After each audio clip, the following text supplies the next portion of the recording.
Welcome back. You're watching Morning Live. Thank you very much for choosing to stay with us. Now, also this morning is an award-winning entrepreneur. Since 2009, Anthea Thyssen-Ambursley has been winning awards. In 2011, she was crowned Businesswoman of the Year by the SA Council for Businesswomen. Her offering is called Nothing is Impossible. She shares her insights and life experiences. She joins me in studio. Anthea, thank you very much for joining me. Thank you for having me. Okay, so your experiences of growing up in a farm, your multiple businesses, the awards, has all come together in what I could describe as a little bit of a self-help book, because you've got a tip or lessons learned after every story. Why did you feel the need that you needed to kind of share it in this form? I believe that, a lot of business people or startups do not have access to mentors and coaches.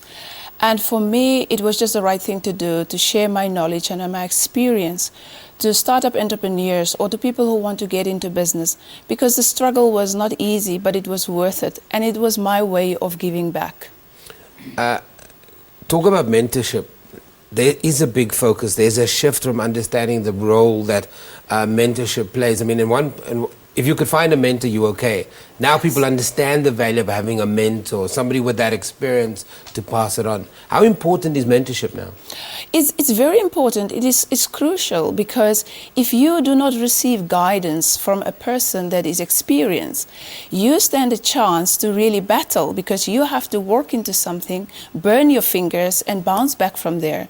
So it is really good to have a mentor. And if I had a mentor, from the start, I would have been way ahead.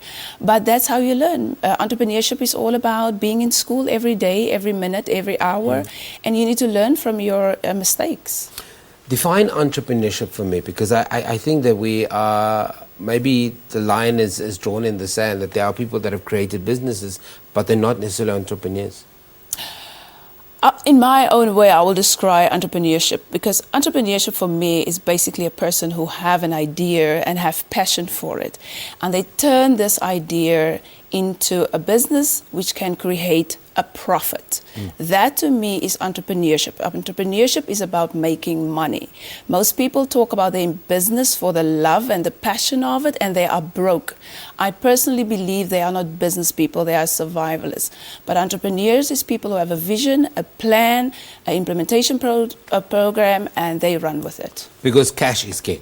Cash is king. And if you're in denial of cash, you are broke in business. Let's talk about the amount of businesses you've owned.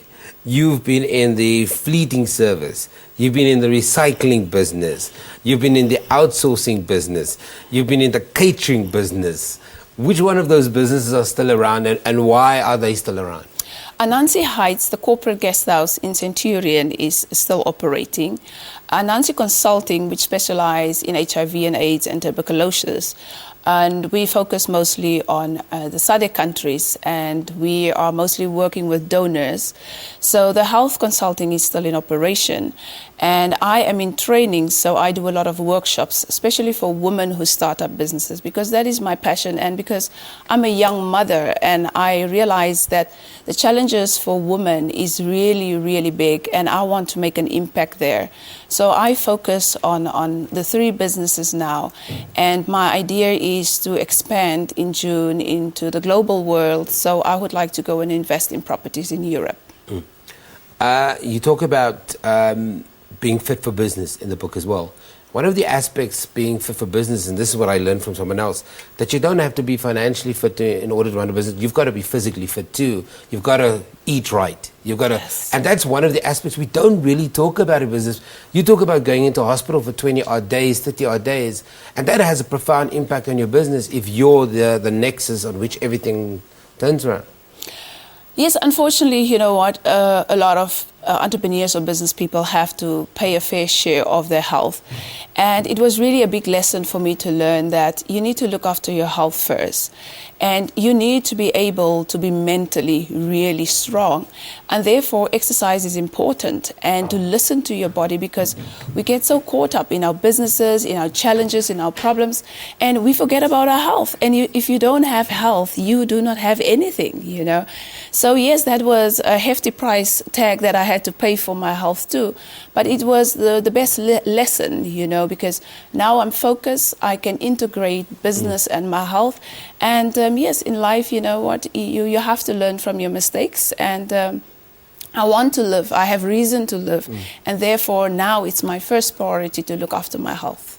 Let's talk about challenges. You've entered Mrs. South Africa. That's the next thing. Apart from all the other awards you've won since 2009, you've actually won an award for every year that's existed since 2009. You're now Mrs. South Africa. Talk to me about that very quickly.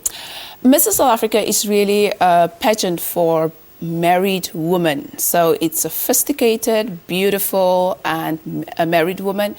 And it's an empowerment program for women. And the reason why I entered Mrs. South Africa is because I'm already a voice for business, for women in business. And I'm doing a lot of outreach work for women. I do coaching, mentoring.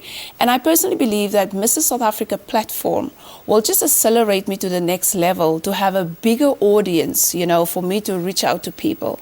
And I will do everything in my way to try to empower women, because women are nurturers, women are leaders, and we should really define our role currently in the world or in our communities.